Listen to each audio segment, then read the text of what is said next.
Welcome back to the BTR Boxing Podcast Network. I'm your host, Sean, and this is another episode for the week. This is a reaction to the fact that Jake Paul is facing Anthony Joshua in a heavyweight professional sanctioned bout in December. Now, I don't normally cover these on the show. I kind of give up that a while back, but it's Anthony Joshua, former world heavyweight champion, British icon, and Jake Paul, the man that really annoys a lot of people in boxing and fights nearly 60-year-old men and has been former world title challengers and people that are nowhere near the level of being a professional boxer. But yet somehow the magnitude of what he's been doing within boxing has attracted the likes of Anthony Joshua to step in from an originally proposed fight with Gervonta Davis. So Hamed is back on the show. He's been on this week to cover, obviously, the Ring 4 card this coming weekend. But I thought, well, we might as well record this episode as well because it's a really interesting conversation to have. You know, I don't normally cover them, Hamed. I'm not really interested in crossover fights, but I think this one's quite a significant one. You know, Anthony Joshua, the world heavyweight former champion. What is it, 2-3 times, was it, for Anthony Joshua, a heavyweight champion? And he's decided to take the money because there's clearly a lot of money involved in this, and he's going to be fighting Jake Paul in December. Yeah, thanks, Sean, for having me back on. This is like a big event or a big headline as well. It's going to be a big event when they eventually end up fighting. I think it's got to a point now where you got to take Jake Paul a bit more seriously because not only is he he's stepping up and fighting a former unified heavyweight champion, two-time, I believe, heavyweight champion, who's still a world ranked fighter. You'd have to say he's still a top 10, top 15, at least the top 15. I would say somewhere heavyweight in that region. Where you rank him, that's depending on what what you value at the moment because of his inactivity. If you don't want to rank him top 10, that's perfectly fine, but he's still a top 15 heavyweight, definitely in the top 15 to 20 heavyweights, one anyway, whatever place you put him. And this is a significant step up. um I think Jake Paul is taking his career seriously if he's going to be going ahead with this. And at that point, you got to give him a bit more credit. This is a fight that will be free on Netflix, so it's not a pay per view. If you don't like it and you don't like these type of fights and don't want to pay for them, you don't have to watch it. It's free on Netflix. If you want to watch it, you could tune in. It did take me a bit by surprise, but this was the fight I was saying that should happen if he's not going to fight Gervonta Davis. The only problem is since it's been announced and since I've kind of looked at it rationally, my initial thoughts is this really good for boxing? And is this really good for like what it could lead to? We don't want anyone to get hurt. So the fact that we have a cruiserweight stepping up against a former unified heavyweight champion, even though he's coming off a bad loss and inactivity at the age of 36, are these type of fights that should really be sanctioned as licensed professional fights?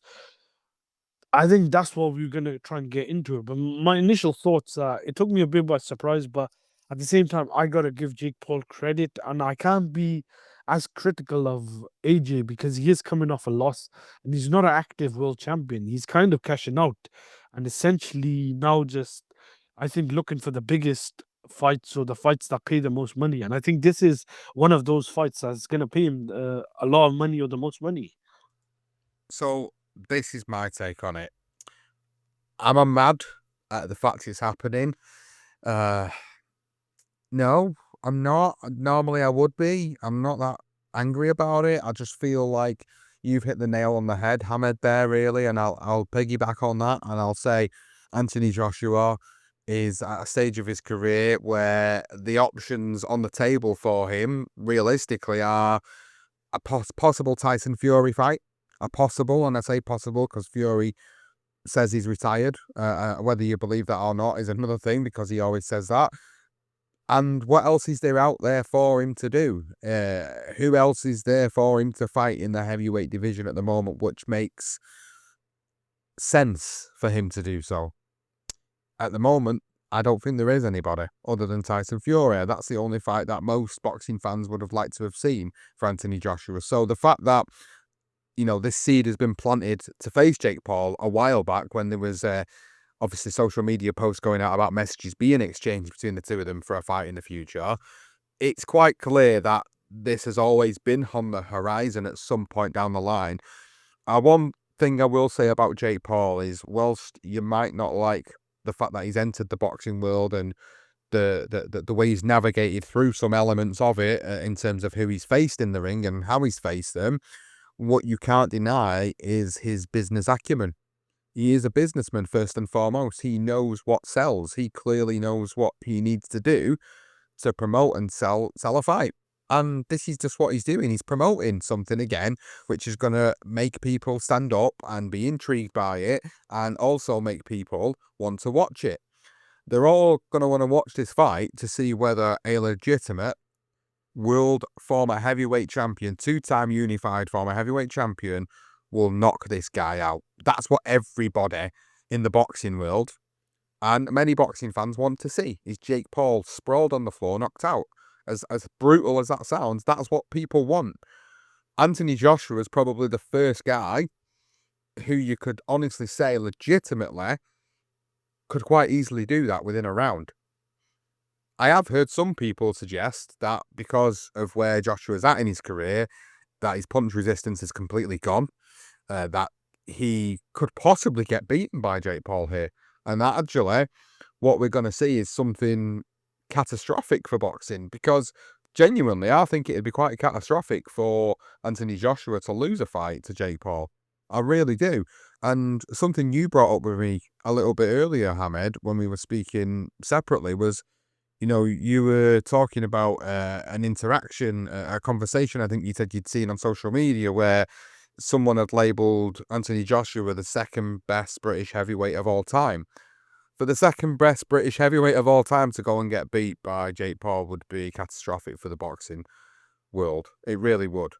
I think it's him cashing out, like you said. I think he's at a stage of his career where there's not many options left for him to go down, and the significance of the money that's going to be involved in this is going to set his family, his family's family, and anybody else involved with Anthony Joshua up for life. Probably more than one lifetime's worth of finance because of this one particular moment. That's what I think's happening here, if I'm being honest with you. Do I really want to watch it? This time, yes, I probably do, Hamed, because I think I'll watch with intrigue to see if he does actually knock Jake Paul out and whether he can sort of end this, weird transition phase of celebrities coming into the boxing world and trying to say they're going to be the next world champion or whatever. I think Anthony Joshua could be the one to end it. I don't know. It's crazy. It really is crazy. And it's on Netflix. It's free. There's going to be a lot of eyes tuning in, a lot of casual people tuning into it. So is it bad for boxing in terms of the realities of boxing? Probably, yeah, because I don't think it sort of shows the actual realities of what goes on in boxing. But at the same time, it's also going to bring a lot of people into the sport, a lot of casual audiences, because of Anthony Joshua and because of Jake Paul. I think it might have a significant positive effect. And it's weird. I feel weird saying that because I've always been really critical. But I think this might be the one that might actually have a positive spin on it. I think the leeway or the part where you could give this type of fight a bit of a pass is the fact that AJ is coming off a bad loss. He's not an active world champion, as I stated earlier, and he's really not holding up anything. If he was a unified champion or the undefeated unified heavyweight champion in, like, say, Alexander Usyk's like place where he had the belts, but the point where he hadn't fought Tyson Fury or Deontay Wilder still, then I think, yeah, a lot of criticism should be coming his way. But he's not at that point. I still believe those fights should be happening. The fact that he's got a contract with DAZN and now is fighting on Netflix against Jake Paul shows that any of these fights could happen. And these barriers that promoters like Eddie Hearn or some of these matchroom fans or people that were saying in the industry on Talk Sport or Sky Sports, some of these fights where there's too much politics. When there's enough money on the table and both fighters want to fight each other, the fights will happen. Do I like this fight? Not necessarily. I think it's more or less, for being honest, a farce. Anthony Joshua, AJ is really a heavyweight, and Jake Paul is really a cruiserweight. I don't need to see Jake Paul get seriously hurt or knocked out badly, where he gets permanent damage or his career ends. Like I don't really dislike not too many boxes in that way, and I would happily be satisfied even if Jake Paul is just fighting a bit of a better opposition than some of his opponents. He doesn't need to take this deep of a dive, like going from one drastic like fighter to another, like fighting a washed up Julio Cesar Chavez, who Junior, who had his best days at middleweight, had been knocked out and stopped at light heavyweight and lost to a washed up Anderson Silva. I think beating someone like Chavez Jr. going in against AJ. If AJ has got anything left, he should win this fight. The only thing is, some people are saying if AJ loses, it's fixed. I think there's a double side of the coin. I think if he loses, that means he's completely washed and shot to the point where he just can't even pull the trigger anymore against even a novice cruiserweight contender at best, if we want to classify him, because of what happened with the defeat to Dubois and how that ended, because that was such a bad defeat. And he's 36. That's the only way I can see it. If that's the point where we take it at face value, I don't love the fight, if I'm being honest. I probably will end up tuning in because it is a former unified heavyweight champion, and I want to see what he's got left. But in terms of what AJ has really got to offer, I think the only fight is is the Tyson Fury fight. That's like you said, if Tyson Fury is not retired and he's willing to come back and fight AJ. The Wilder fight, maybe if that could have happened, I'm really not sure if Matchroom and Eddie Hearn are really interested, because that fight I don't think is as big as it was or intriguing as it was a couple of years ago. Even a couple of years ago, as I said, because even then some people are saying they were both past the best, but back then AJ hadn't been knocked out by Dubois. Wilder hadn't been knocked out and stopped by Django, even had lost to Parker. Even back then, if they had made that fight in like December 2023, Wilder ended up losing to Parker. Then that fight went out the window. But even back then, it would have been somewhat of a significant fight. Right now, I think the only fight left that could maybe add to his legacy, and if you want to argue about the second greatest British heavyweight, would be a win over Fury. At the moment, I find it hard to rank him that high because I put something out on Twitter, but losing to Jake Paul would end anything like that. Like, I don't even think at that point you could put him top five, maybe not even top 10. Definitely not top five, but even top 10. To lose to a YouTuber, and the fact that you've never fought two of your biggest rivals, whether or not that's your fault or their fault, is besides the point. It's really a cash out fight.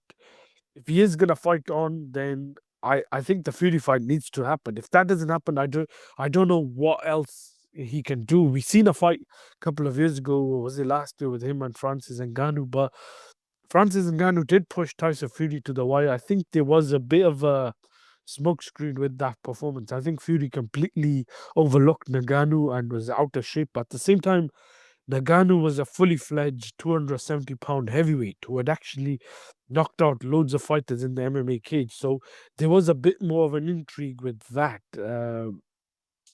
With this, the only I think intrigue is AJ's coming off a loss. He's essentially, you could say, maybe washed up at this stage of his career or should be retiring. So we really don't know what he's got left. But I think he should be beaten, if I'm being honest, Jake Paul. Jake Paul went the distance with a 57-year-old, 58-year-old Mike Tyson. Didn't come close to stopping him. I don't know if Jake Paul really tried to stop him, but he didn't really looked that impressive in that fight or the Chavez Jr. fight. And he, let's not forget, lost to Tommy Fury. I wouldn't have mind seeing him and Tommy Fury have a rematch, but I guess they couldn't work the deal out. Whoever's, whichever side people want to blame, whoever's to blame. I mean, I'll leave it up to people to decide. But I guess money talks, and that's why this fight's happening in December. That's exactly why it's happening. It is money orientated. The same reason Mike Tyson got out of bed and trained for a couple of months to fight him, because money spoke for him, didn't it? They said it in excess of 20 million or something stupid that Mike Tyson made for doing that. So you can't honestly blame him for wanting to get out of bed and do it. The same way you can't blame AJ. I mean, AJ, no matter what people think about him, he's left his mark on the sport. He's created his legacy. You know, whether this leaves a bit of a stain on the legacy at the end, who knows? But for me personally, he's taking an opportunity to make a lot of money and he's going to do it. Do I agree with it? No, I'd like to see him fight Tyson Fury. Would I like to see him beat Jake Paul? Yeah, I would. I would like to see an end to what Jake Paul's doing. I think if Jake Paul was legitimately fighting ranked contenders, taking his boxing career that seriously, then maybe I could have some more respect for him. But every time I feel like he is going to do it, he doesn't. And then we just see a 58-year-old Mike Tyson. Now we see an Anthony Joshua and an old Chavez, a past it Chavez, and ex MMA fighters transitioning over to fight him. The only one legitimate boxer then he did go on to fight, of course, who was at a normal age, was Tommy Fury, and like you say, he lost to him. So it just feels like a show, a circus, whatever you want to label it. I think that's what it is. And I think Anthony Joshua is lending his name to this circus, but also taking money from it as well. And I think Joshua could really hurt him. On paper, really, we should be seeing that. We should be seeing him take him out very quickly. He's a legitimate fighter. Regardless of what you think about his punch resistance, he should be taking Jake Paul out. It's as simple as that. It's just a crazy announcement, and it's the impact it has on the sport that I said earlier. Could it have a positive impact? It possibly could in some ways, but then it creates an unrealistic expectation in other ways of what boxing really is, and that's where the balance has to be. You can't expect someone off the street to train for a year in the sport and expect to go in there and knock out an ex-world champion. That's the crazy thing about it. Like, that's essentially what Jake Paul has done. He's had a lot of money behind him because of his previous career, and as a result of that, it's like a millionaire paying for whatever they want in life. He's kind of doing that. He's paying for the privilege of getting in the ring and fighting the most randomest of fighters he can possibly get in the ring with. And now he's legitimately put himself in a real deep hole against somebody that could really hurt him really quick. And it's crazy to think that, this is even happening. And this is the reason why I'm doing it, because I thought, crossover fights has been a bit of a thing over the past couple of years. Like you say, you've seen Fury and Ngannou, you've seen Joshua and Ngannou. A few years back, it started again with Mayweather and McGregor, and then obviously Mayweather's had a few exhibition bouts as well with different people over the past few years.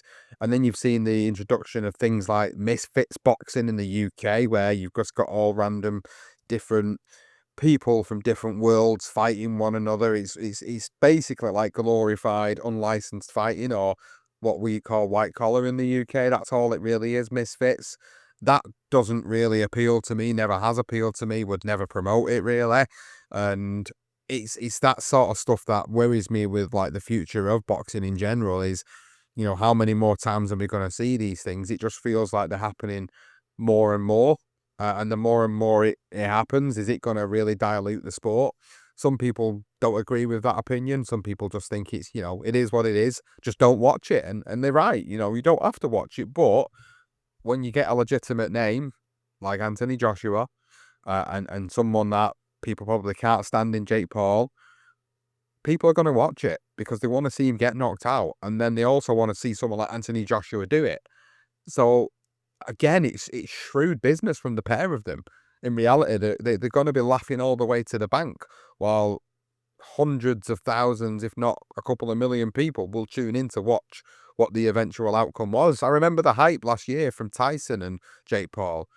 People legitimately believed that Mike Tyson was going to go and knock him out. I actually, for a moment, thought Tyson might do it and might be the guy to do it.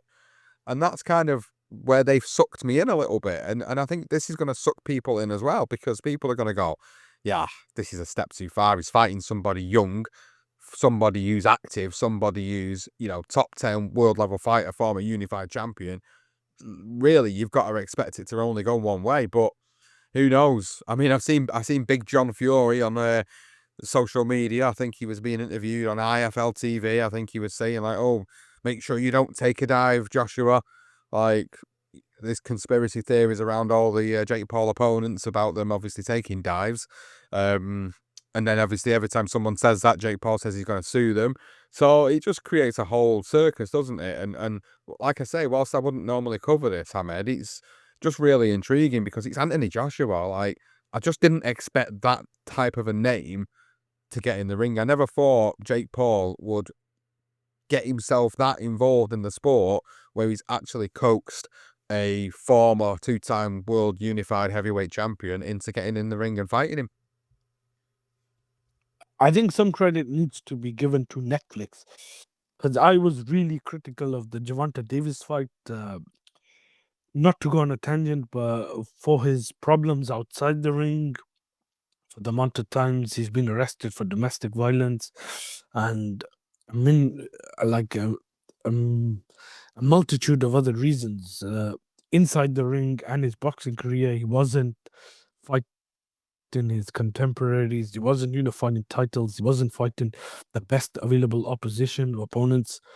It was not giving Lamont Roach and previously even Isaac Cruz immediate rematches, especially Lamont Roach, a fight that was a draw, technically a draw, which I thought, and a lot of people thought he should have lost, where there was a debatable a knockdown, which not debatable, sorry, a controversial knockdown, which was not scored by the referee when he took a knee, took a knee, and the referee like didn't even count, and then that fight was ruled a draw. That fight should definitely have taken place before. He didn't do that. He didn't fight Shakur Stevenson, so I didn't like that fight. I didn't like when Tyson Fury fought Francis Ngannou, because Fury and Usyk should have been fighting, but because of Tricky Al Sheikh, I think was coming into boxing at that point, and that was his first big event. I even said if the Usyk fight doesn't happen after the Ngannou fight, then I don't think it'll ever happen. I had a little bit of hope because of Fury's track record, where he does take the risk. He did go to Germany to fight Klitschko. He did, unify titles that night in Dusseldorf. He did go and beat Wilder in America twice. He fought him 3 times in America. His track record was a bit different, but at the same time, I still didn't love the Nagano fight. And then how that fight played out, Fury coming in shape, out of shape, coming in overweight, and not taking Nagano seriously. I thought he just about eked it through, even with the knockdown. I thought Nagano just came up short by a point, but how AJ dealt with him, AJ at the same time, people would argue should not be fighting Nagano, but he blasted him out. And the reason that fight happened was because Nagano gave Fury a close fight, and AJ wasn't a champion.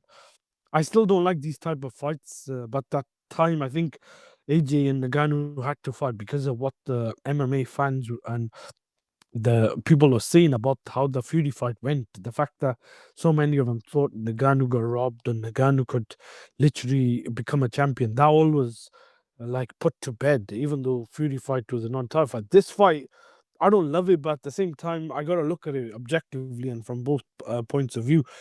I I don't really need to see Jake Paul get seriously hurt. Like I understand people want to see him get knocked out because he's made a bit of a mockery of boxing or a mockery of boxing for so many years. At the beginning, I did think that was the point, and the fact that he's fighting like a 58-year-old Mike Tyson. Netflix, I think, are the reason this fight's happening, because his last fight was with Mike Tyson. When the Gervonta Davis fight fell through, I think they wanted someone who's like a high profile fighter. And I know in America, AJ hasn't fought more than once. He fought once with Ruiz, and people would say he got embarrassed and hasn't come back. But he's still a big brand in Europe, especially in the UK. He's a household name, probably the biggest name alongside, you can maybe argue, Tyson Fury. He's still a guy who could pack out stadiums, sell out arenas, do well on pay-per-view. It's got that commercial value, so there is that intrigue of a lot of fans will be tuning in from both sides. And in the UK, a lot of AJ's fans and a lot of British fans will be tuning in. And Jake Paul, because of what his name is in America, a lot of people will be tuning in. But uh, I personally don't love the fight. It's just going to be one of those fights where it's a spectacle. My only thing would be he's agreed to take this fight, and they've got a weight stipulation of 245 pounds. We've seen what happened with Eubank and Conor Ben. I don't think it'll be that detrimental, but someone pointed out the other day, I think yesterday, that the last time AJ was 245 pounds was back in 2022. That's 3 years ago. He's also 36. Can he still even make that weight healthy? I don't know if that's going to be as significant as some of the other fights where weight has been a bit of a problem. This is just a catch weight. It's not a rehydration close. So if you could get down to that weight healthy and you could rehydrate enough by the time the fight starts, and maybe it's not that big of a factor, but at the same point, is it going to hinder his performance or gonna have an effect on the fight? I think that's the big intrigue, if I'm being honest. I'm not so sure weight is going to be too much of an issue. I understand like people pointing out like 245 pounds, it's capped off at that, and he hasn't fought like anywhere near that for a couple of years. But I mean, you're a heavyweight. You're always going to weigh in over a certain amount. There's no real sort of. I don't think it's going to be an issue. That's what I'm trying to get at. I just can't see that to be an issue. It's an 8 round fight. It's 10 ounce gloves. It's not even a full like 10 or even 12 round fight. It's just an 8 round fight. It feels just like an exhibition, but being sanctioned as a professional bout. And I'm not making too much of it at the moment. I'm just really, doing this show is just more about reacting to the fact that it's actually being announced. As we get nearer to the time in a few weeks, December the 20th, when it's happening, we can have more of a genuine conversation about how we actually think this fight's going to play out, because we know how things can quickly change in the boxing world. 1 minute it was Gervonta Davis, the next is Anthony Joshua. So you just don't know, obviously, if all that's going to go ahead, because you think about the Tyson fight last year, it was postponed and it kind of felt like it went on for months before it actually happened. And when it did happen, it was anticlimactic, and this could be anticlimactic as well. So I'm just kind of like not putting too much into it at the moment until we get nearer the time. And because of, the lack of shows coming towards the end of the year, it probably will be massively covered by every media outlet out there. Not because of the fact that it's the fight that it is, it's more so because they haven't got anything else to cover at the moment, because, we're getting towards the end of the year and there's not a lot of shows being announced or have been announced for the end of the year. It'll be interesting to see sort of, what happens in the lead up to it, and how serious this is being taken. But I go back to what we said at the beginning of the show. I genuinely think it's just cash and it's money and it's financial security for Anthony Joshua moving forward. And that's just kind of my initial thoughts on it at the moment. We'll see what happens, Ahmed. I don't have too much more on it at this present time. Have you got any final thoughts on it before we come to a close? Yeah, I, I've not been as critical of Jake Paul after a while. Like first, I've just tuned out for a lot of his fights. Like the Jake Paul fight, there was a very good UFC card that same night with Ilya Topuria and I believe it was Charles Oliveira. I ended up watching that. I think I had TNT at the time for the monthly subscription. I don't have it more anymore, but I ended up watching that, and that was a highlight reel. I think a knockout in the first round. I watched one round of Jake Paul. I was interested in the undercard with the Zudo Ramirez and Torticos fight and Tevin Farmer fight with Floyd Schofield, but I only tuned in for one round on the laptop. I had it, and I saw enough. I thought it's just another washed up fighter he's fighting. That's all he's been doing. But my problem was a lot of these fights were on pay per view, and that's where I was very critical. I think apart from Canelo Alvarez in America, you can't really be fighting on pay per view. Like he's the only fighter I think, even now with the Crawford defeat, since Pacquiao Mayweather have kind of been semi-retired or retired, if you want to say. Canelo's the only fighter that can fight anyone, like from Edgar Berlanga to John Ryder, the list goes on. Even maybe even Yildirim, and you could put that on pay per view because Canelo is that type of fighter where he could actually do those numbers. Jake Paul's numbers, I think, have been coming down. That's why now he went over to Netflix, and now when he's on Netflix, they're looking for a suitable dance partner or a fighter that's actually just as a bigger draw, or maybe a bit one of the biggest draws in boxing. Like I think Tank Gervonta Davis, for all his problems and criticism outside the ring, he can still draw at the gate and in attendance. Like in America, he was one of the biggest American fighters, you could say, attraction, and AJ is one of the biggest in worldwide now at the moment in boxing. So my criticism with mostly Jake Paul's opponents were the fact that not only were they not that great, apart from a couple, maybe you could say Tommy Fury, and I believe there was maybe one or two early on, which were maybe on a similar level to him.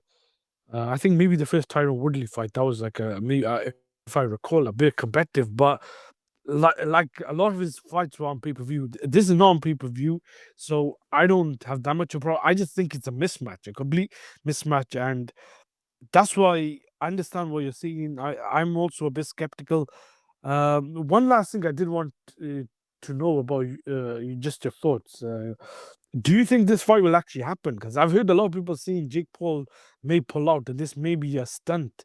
Because he has had fights in the past, like you mentioned, the Mike Tyson fight, but even the Hasim Rahman Jr. fight. I know that wasn't his fault. I think there was a problem with the weight, but he has had fights which have fell through, or he has, uh, apparently been reported to have agreed to deal with Canelo, and then that fight fell through. So, do you actually think this fight will happen? Because there's only, I think, 1 month left till this fight. Like, this is a late notice fight for AJ to accept. I think it will. I think I just don't understand why Netflix will have announced it on their social media channels if it wasn't, anything other than a publicity stunt. Like Netflix have had to have bought into that. So I've got the assumption that based upon that it is legit, because I actually posted something about it about a week or two ago when it was first rumored around, and I posted about it on the social channels. And you can imagine the sort of abuse that you get for putting something like that out and be, it's just fake news, it's a load of rubbish and blah, blah, blah, blah, blah. And then a week later, funnily enough, like what happens, it gets announced. And then you feel like going back to every one of them and you feel like saying to them, yeah, look, I was right. People actually are legitimately, getting this information from somewhere, and it's true. I think it will happen. Yeah, I just can't see why it wouldn't now. Like you say, this close on to it, why wouldn't it happen? It just feels like it's all Yeah, signed, sealed, and delivered. it's official. It's confirmed.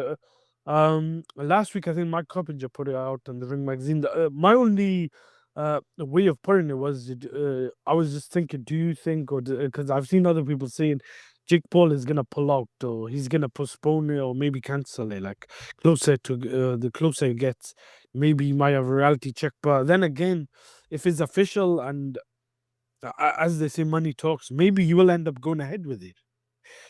I just think it's a drastic jump from going from Chavez Jr.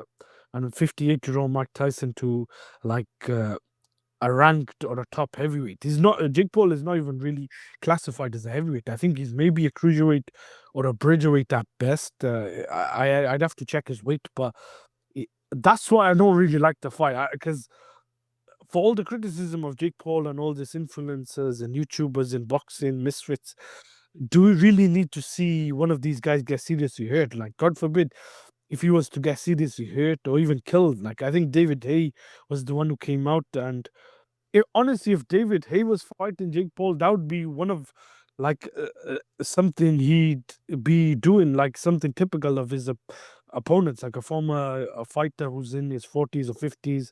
Of like, I would not have even been too mad because that's what he's been doing. I just think this could get dangerous on both sides. If AJ loses, that really damages his legacy, and it damages, I think, boxing in a way as well, because then you got a guy who's really just come off YouTube and just got into boxing with no amateur really pedigree, and ended up beating a unified heavyweight champion, whether people believe it's fixed, scripted, or whatever the reason. At the same point, if AJ was to hurt him or was to do some serious damage, like say it's like the Francis Ngannou fight and knockout, there's some serious damage. And Ngannou was a big guy, like he's probably able to take that sort of punishment. We don't know like what how the referee will handle this fight, but that's where I've kind of come into a bit of a dilemma. Like I don't know, like how to have the right feeling about this fight. Like I'll watch it, so in a way, I'm kind of being a bit hypocritical because I'm gonna end up watching it, but at the same time, like if something was to happen, like maybe I should have been more critical at the same time. Well, I haven't got anything more to add, to be honest with you. I think there's, as we get to the time, we'll definitely do something else on it. We'll probably do more of an actual preview and have a more deep conversation about, you know, actually how this could play out. For now, it is a lot of speculation. It is based upon the fact that it has been announced and the craziness of it, and seemingly how none of us can really still truly believe it's actually happening. But it looks like it really is legit and it's happening. So as we get close to the time in a few weeks, guys, we will cover it. I will cover the show because I do think it's worthy of it. It's as an ex two-time unified heavyweight champion of the world fighting Jake Paul. You know, I wouldn't cover this if it was the Chavez fight. I covered the Tyson one last year, again, because it was Mike Tyson, but I wouldn't just cover any random fighters that he's picking out of the woodwork. This is Anthony Joshua. This is just not nobody. This is, you know, a guy really who still really is in the mix for a world heavyweight title legitimately at the moment. So, yeah, it's significant. So that pretty much brings an end to the show. Thank you, Hamed, as always, for coming on and discussing your thoughts and feelings on the back of this announcement. For everybody that's listening, thank you so much for the past week, for the coverage and the support that you provided to the show, and obviously all the comments and everything that's been done on social media. One final thing to mention in terms of heavyweights, Mike Tyson, part 6, will be out very shortly on the Career Profiles podcast. So please do keep an eye out. If you have been tuning in to the Career Profiles podcast and those episodes, the next one's due out very, very soon. So please do keep an eye out for that coming in the next week or so. But that's everything for this episode. We'll be back again next week covering the fallout from the Ring 4, the big show that's coming up this weekend. Myself and Hamed have already done a preview on that. It's on a separate episode, so please do tune in to listen to our thoughts on that. But for now, that's everything for this episode, and thank you so much for listening, and we'll see you next time.